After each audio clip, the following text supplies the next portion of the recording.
سورہ البقرہ کی آیت نمبر 222 کے حوالے سے ہم انشاءاللہ گفتگو کریں گے۔ اس آیت کریمہ میں ہماری جو گھریلو ازدواجی زندگی ہے، خواتین کے مسائل سے متعلق ایک بہت اہم مسئلہ بیان کیا گیا ہے۔ ارشاد فرمایا اللہ پاک نے وَيَسْأَلُونَكَ عَنِ الْمَحِيضِ، اے حبیب مکرم صلی اللہ علیہ وسلم، لوگ آپ سے حائضہ عورتوں کے بارے میں پوچھتے ہیں۔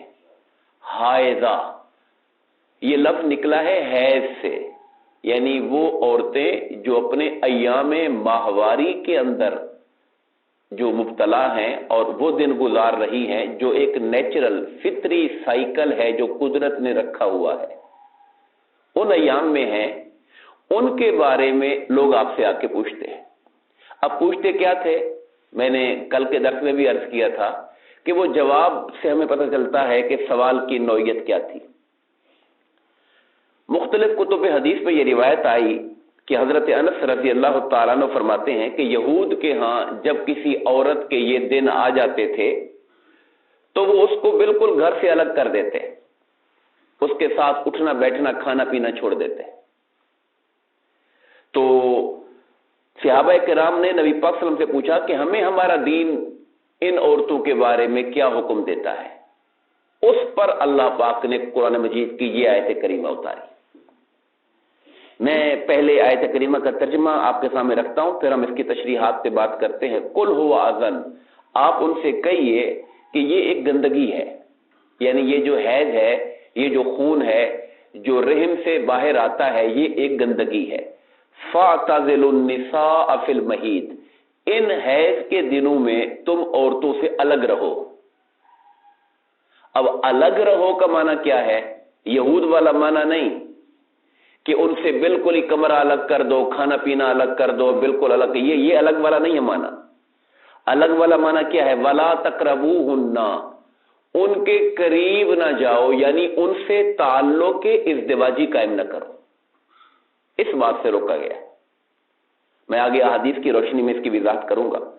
وَلَا تَقْرَبُوهُنَّ، اب اللہ پاک کا یہ جو کلام ہے ظاہر ہے کہ آفاقی کلام ہے قیامت تک کے لیے، اسے بچے بھی پڑھیں گے، بچیاں بھی پڑھیں گی، مرد بھی پڑھتے ہیں، عورتیں بھی پڑھتے ہیں، تو اللہ تعالیٰ الفاظ کا استعمال ایسا کرتا ہے جو کسی کے لیے کسی سطح پر بھی ایسا نہ ہو جو پڑھنے والے کو ذہن کے اندر خلجان پیدا کر دے۔ تو قرآن الفاظ ایک استعارے کا انداز میں ولا تقربوہن، قریب نہ جاؤ۔ اب قریب ہونے کی شرح ہم بیان کرتے ہیں احادیث کی روشنی میں کہ ان سے تعلق ازدواجی قائم نہ کرو۔ حتی یطہرن، یہاں تک کہ وہ خوب پاک صاف ہو جائیں، یعنی ان کے وہ ایام حیض ختم ہو جائیں۔ فَإِذَا تَطَہَّرْنَ، جب وہ پاک صاف ہو جائیں، وہ دن گزر جائیں، فَاتُوهُنَّ مِنْ حَيْثُ أَمَرَكُمُ اللَّهُ، تو پھر تم ان کے پاس آؤ۔ اب یہاں یہ جو تو ان کے پاس آؤ یعنی ان سے تعلق ازدواجی قائم کر سکتے ہو، جو ممانعت تھی وہ ختم ہو گئی۔ من حیث امرکم اللہ، وہاں جہاں اللہ نے تمہیں حکم دیا ہے۔ اب یہاں پر ایک اور اشارہ ہے، وضاحت کرنا ضروری ہے کہ انسان، اللہ تعالیٰ نے جو مرد اور عورت کا رشتہ بنایا اور اس میں جو میاں بیوی کا رشتہ بنایا، یہ صرف قضائے شہوت کے لیے نہیں ہے، صرف خواہش کی تسکین کے لیے نہیں ہے، بلکہ افزائش نسل بھی مقصود ہے۔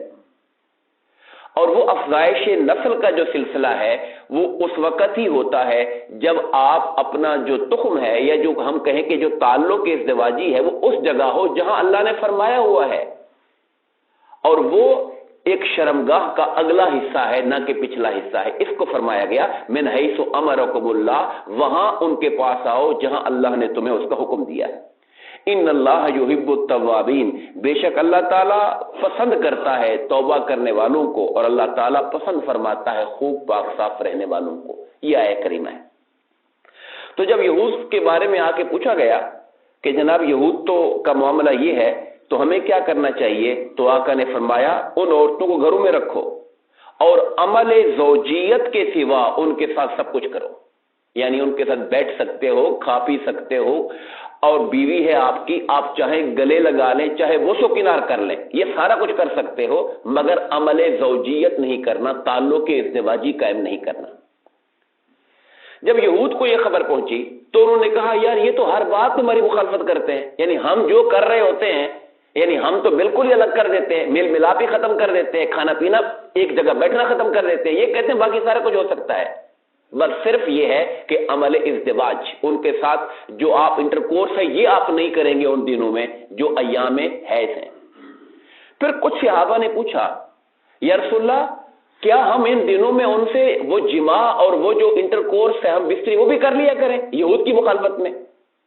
یعنی بات یہود کی مخالفت کی ہو رہی تھی، وہ یہ نہیں کرتے ہیں، سرکار نے کہا کہ نہیں باقی سارا کچھ کر سکتے ہو مگر یہ نہیں کرنا۔ انہوں نے آگے سے پھر مزید پوچھ لیا کہ کیا ہم ان کے ساتھ تعلق ازدواجی بھی قائم کر لیں؟ تو سرکار کے چہرے پر ایسی ناراضگی ظاہر ہوئی، ایک ایسا جلال ظاہر ہوا کہ لوگ سمجھے کہ سرکار ان سے ناراض ہو گئے ان کے اس بات کے پوچھنے پر۔ بھی جب میں تمہیں بتا رہا ہوں کہ اس کام کو چھوڑ کر باقی سارا کچھ کر سکتے ہو، پھر یہ کہنے کی کیا ضرورت تھی آگے سے؟ تو اس وقت وہ لوگ وہاں سے اٹھ گئے صحابہ کرام، تو صحابہ کرام نے سمجھا کہ سرکار ان سے بہت ناراض ہو گئے ہیں، لیکن ایک بڑی خاص بات اس حدیث پاک کے اندر آئی۔ تھوڑی دیر بعد کہیں سے دودھ آیا تو سرکار نے ان دونوں کے بارے میں کہا کہ یہ دودھ جا کے ان کو دے کے آؤ، تاکہ وہ جو تاثر ناراضگی کا پیدا ہو گیا ہے وہ ان کے دل میں ختم ہو جائے کہ سرکار ناراض نہیں ہوئے ہیں، یہ سوال پوچھنا ٹھیک نہیں تھا، جب وضاحت کر رہے تھے تو یہ تمہیں آگے سے پھر یہ سوال نہیں پوچھنا چاہیے تھا۔ تو سرکار نے ان کی طرف دودھ بھجوایا۔ اس سے علماء نے کہا کہ والدین بچوں کو ڈانٹے یا اساتذہ شاگردوں کو ڈانٹے تو تھوڑا ان کی دل جوئی کرنے کے لیے بھی کوئی نہ کوئی تحفہ تحائف دے دینا چاہیے تاکہ دل کے اندر میل نہ رہ جائے پھر ان کے اندر۔ تو حاضرین عزیز وقار، یہاں پر یہ سمجھنے والی بات ہے کہ خواتین سے متعلق دو تین چیزیں ہیں۔ ایک ہے جس کا ہم نے ذکر کیا جو منتھلی بیسس کے اوپر، احناف کی تحقیق یہ ہے کہ حیض کی کم سے کم مدت 3 دن ہوتی ہے اور زیادہ سے زیادہ 10 دن ہوتی ہے۔ ایسا خون جو عورت کے رحم سے جاری ہو اور 3 دن سے پہلے ختم ہو جائے ہم اسے حیض نہیں کہتے، اور جو 10 دن کے بعد بھی جاری رہے اسے بھی حیض نہیں کہتے۔ منیمم مدت 3 دن، زیادہ سے زیادہ 10 دن۔ اب ان 3 اور 10 دنوں کے درمیان ہر عورت کی ایک اپنی عادت ہوتی ہے، کسی کو 6 دن، کسی کو 5 دن، کسی کو 4 دن، یعنی یہ اس کی اپنی عادت ہوتی ہے آگے۔ اگر اس سے 3 دن سے کم آئے یا 10 دن سے زیادہ آئے تو اس کے لیے ایک اور نام ہے، اسے کہتے ہیں استحاضہ۔ یہ ٹیکنیکل فقہ کا نام ہے، اسے کہتے ہیں استحاضہ۔ ایک اور خون ہوتا ہے جو بچے کی ولادت کے موقع پر آتا ہے، اس کا نام ہے نفاس۔ یہ 3 لفظ ہیں، حیض، استحاضہ اور نفاس۔ نفاس کا تعلق ہے بچے کی پیدائش کے ساتھ۔ اچھا، اس کی کم سے کم مدت کوئی بھی نہیں ہے، بس جب خون ختم ہو جائے عورت غسل کرے اور اپنی نمازیں شروع کر دے۔ تیسرے دن ختم ہو گیا، چوتھے دن ختم ہو گیا، 5ویں دن ختم ہو گیا۔ یہاں مغالطہ کیا ہوا ہے؟ لوگ کہتے ہیں جی چھلا نہائے گی، وہ کہتے ہیں 40 دن سے پہلے کچھ بھی نہیں کرے گی، نماز روزہ قرآن کچھ بھی نہیں ہوگا۔ یہ بالکل غلط بات ہے، اس کا دین سے کوئی تعلق نہیں ہے۔ یہ لوگوں کی زبانوں پر یہ بات پھیلی ہوئی ہے کہ چلا نہائے گی یعنی 40 دن کے بعد جا کے وہ غسل کرے گی اور پھر اپنا نماز روزہ شروع کرے گی۔ شریعت کہتی ہے کہ بچے کی پیدائش کے بعد رحم مادر سے جب خون کا بہنا بند ہو جائے وہ غسل کرے، پاک صاف ہو کے نمازیں شروع کر دے۔ ہاں، نفاس کی میکسیمم مدت 40 دن ہو سکتی ہے، اس سے زیادہ نہیں ہو سکتی۔ میکسیمم مدت، کم سے کم کی کوئی حد نہیں ہے۔ وہ ایک صحت کا اس سے تعلق ہے، اس کا تعلق ایک میڈیکل ایشو کے ساتھ ہے کہ وہ دوسرے دن، تیسرے دن، چوتھے دن، ہفتے، 8-10 دن کے بعد خون کا بہاؤ ختم ہو گیا تو اب عورت غسل کرے، نمازیں شروع کر دے۔ اب یہ ہم فرق کیوں کر رہے ہیں؟ اس لیے کر رہے ہیں کہ یہ جو حیض اور نفاس ہوتا ہے ان دنوں میں جو نمازیں چھوٹ جاتی ہیں اس کی قضا نہیں کرنی ہوتی، وہ اللہ نے معاف کر دی ہوتی ہے ان کی۔ حیض کے دنوں کی جو نمازیں، ہر مہینے کا پیریڈ ہے، ان دنوں میں جو نمازیں چھوٹ جاتی ہیں 6 دن، 4 دن، 5 دن، اس کی قضا بھی نہیں کرنی ہوتی ہے، وہ اللہ نے گویا کہ ان کے اوپر معاف کر رکھی ہوئی ہیں۔ اس لیے ہم کہتے ہیں کہ جب 10 دن گزر جائے اور 10 دن سے اوپر حیض نہیں ہو سکتا ہے، اب اگر خون آ رہا ہے تو اسے بیماری کا خون کہتے ہیں، اس کا علاج کروانا ہوگا اور اس نمازوں کی قضا کرنی پڑے گی۔ یہ فرق سمجھنے کے لیے مدت کا وقت بتا رہے ہیں کہ 3 سے 10 دن کے درمیان والا اگر خون ہے تو وہ حیض ہے، ان دنوں کی نمازیں چھوٹ جائیں گی تو وہ معاف ہے۔ اگر 3 دن سے پہلے ہی خون ختم ہو گیا تھا، اس نے سمجھا تھا کہ حیض ہے مگر دوسرے دن خون ختم ہو گیا، تو گویا وہ حیض نہیں تھا، وہ بیماری کا کوئی خون تھا، وہ اس کی نمازوں کی قضا کرے گی۔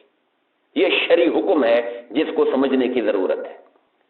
اس کے علاوہ اور بہت سے احکامات ہیں، ہمارے ٹائم درس کا ذرا دورانیہ چونکہ کم ہوتا ہے، میں زیادہ تفصیلات پہ نہیں جاتا ہوں۔ مجھے امید ہے کہ جو ضروری کنسیپٹ ہے اس آیت کی روشنی میں وہ ہم نے سمجھ لیا۔ اللہ تعالیٰ سے دعا ہے کہ ہم سب کو تعلیمات دین کو پڑھنے، سمجھنے اور اس پر عمل کرنے کی توفیق عطا فرمائے۔ آمین۔ وما علینا الا البلاغ۔